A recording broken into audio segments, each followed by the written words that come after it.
My question is about relationships, Yeah. and All creation is about that, isn't it? yeah, and I feel like my perspective here will help a lot of people in the room also. So it's about my relationship specifically. I've been with my girlfriend for about 2 years, and Oh, we thought you were going to talk about your relationship with us. I know. Well, it's the same thing, I guess. No, well, they're both important relationships, but the relationship with your inner being, if that's your primary focus, then the other ones will take care of themselves. But if you get it upside down and you let something out there be more important than something in here, then you can't fix it. Yep.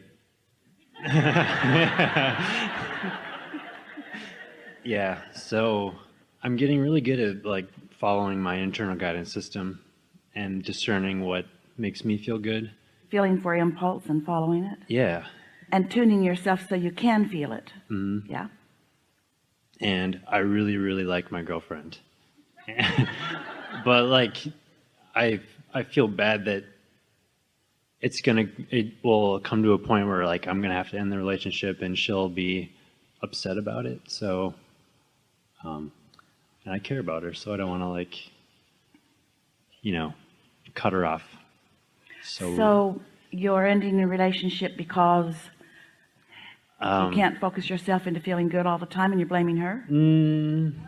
No. Yeah. Oh, okay, all right. Are you giving anybody else credit for the way you feel? In other words, are you living a conditional life where everything needs to be a certain way so that you can observe it and feel good in responding to it? Because a lot of people, that's what they think relationships are. You please me, and as long as you are, I'll stick around, but don't slip up and don't make me have to focus. Make it easy for me. Stand on your head in as many ways as possible to please me. And as long as you're doing that, then we're good.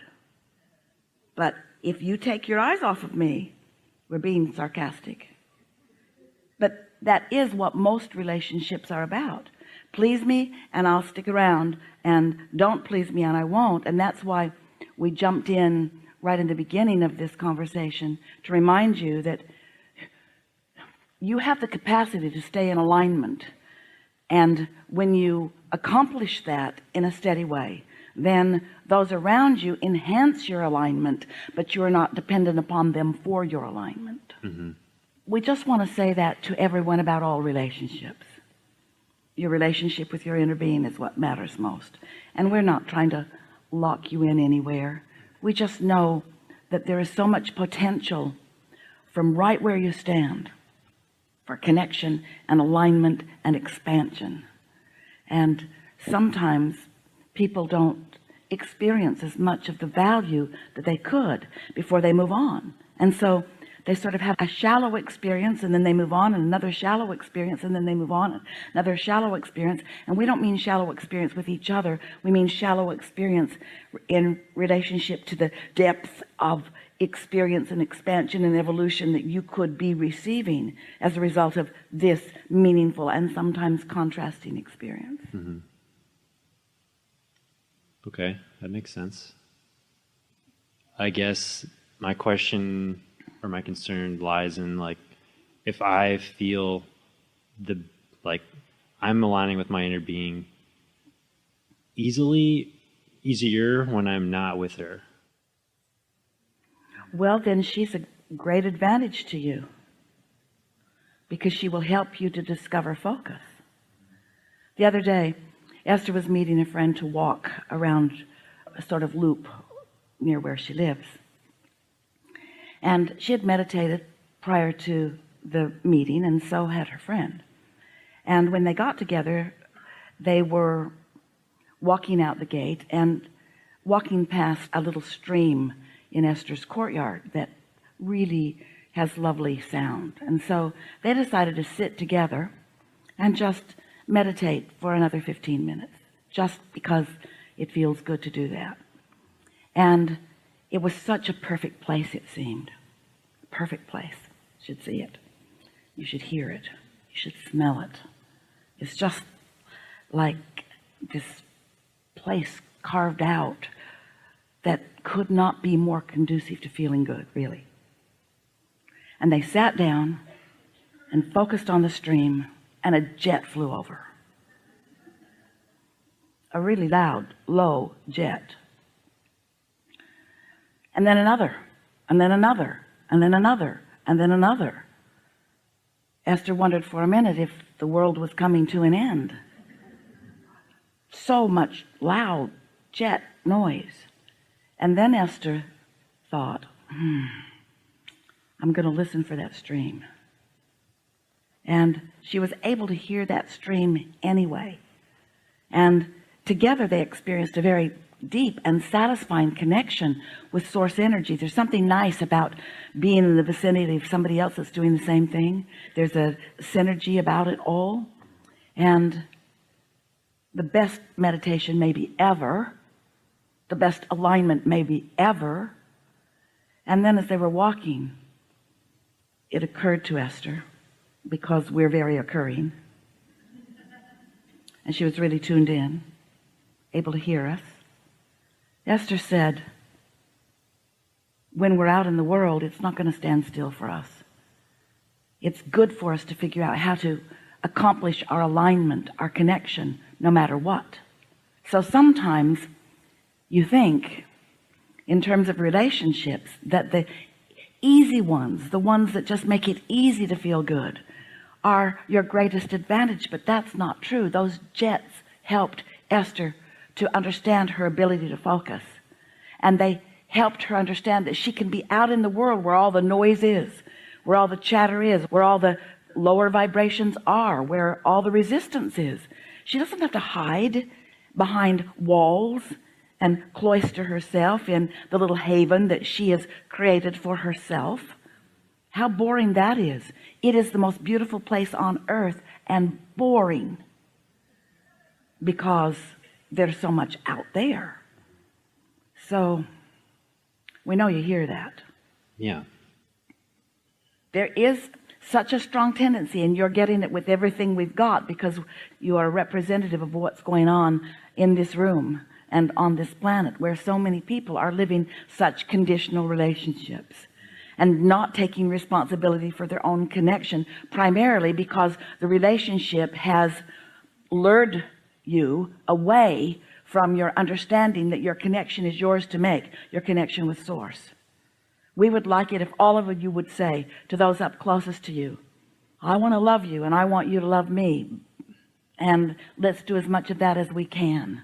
But I am not going to be dependent upon any way that you feel about me.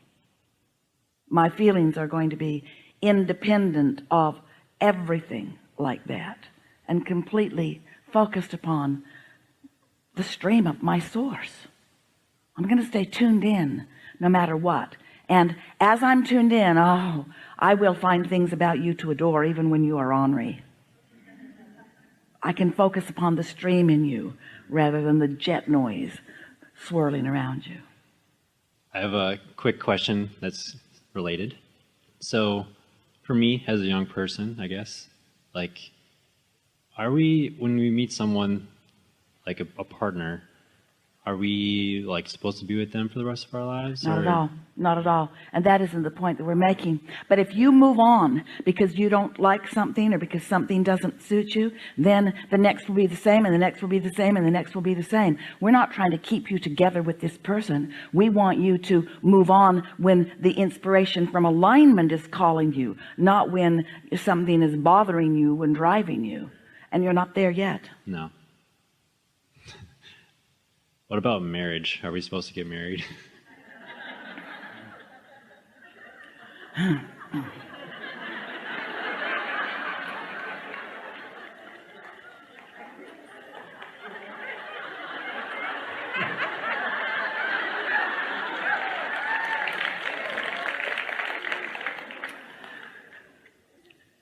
Before we answer that, and we will,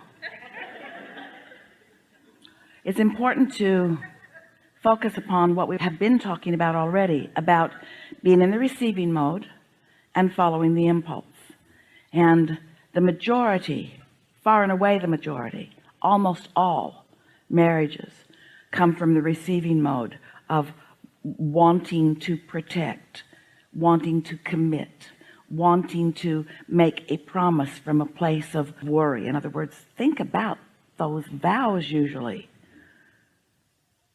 no matter how bad you are, and no matter how bad I am, that's what they mean, whether that's what the words say or not. Until death do us part, we will stay together. And your inner being is saying, no, don't make that promise.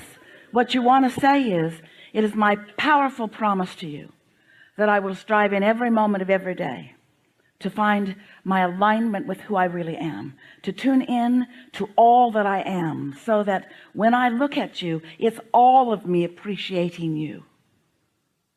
That's my promise to you.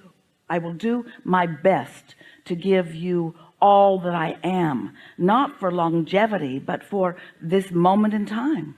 I'm going to tune in, I'm going to tap in, I'm going to line up with all that I am. And when I focus upon you, all of me is going to focus upon you, because I'm going to become a master of that alignment, because I want to live happily ever after. I want us to live happily ever after. That is a commitment, and whether there is paper and lawyers involved in it or not is irrelevant. Cool, thank you. I feel good. So, should we get married? Not necessarily. Should I be in alignment? Absolutely. Should I need you to be in alignment? Irrelevant. Oh, so my vows are, I'll be good and you can be bad and I'll stick around? Pretty much. Think about it. Didn't like it, did you? I'm going to tune into all that I am, so that I have the capacity to find value everywhere I look. And I'm going to be looking in a lot of places at you, yes, but not only at you. I'm going to be looking for value everywhere and finding it. So please do not develop a dependency upon me. Don't need my everlasting gaze to be upon you. Don't need my attention to be upon you in order for you to feel good, because that's not the way it works in this universe. We are all expansive beings. We all have so much more to receive and to give. We cannot jail each other in this environment or relationship where we are dependent upon one another for our happiness. There is so much more for us to be than just us together.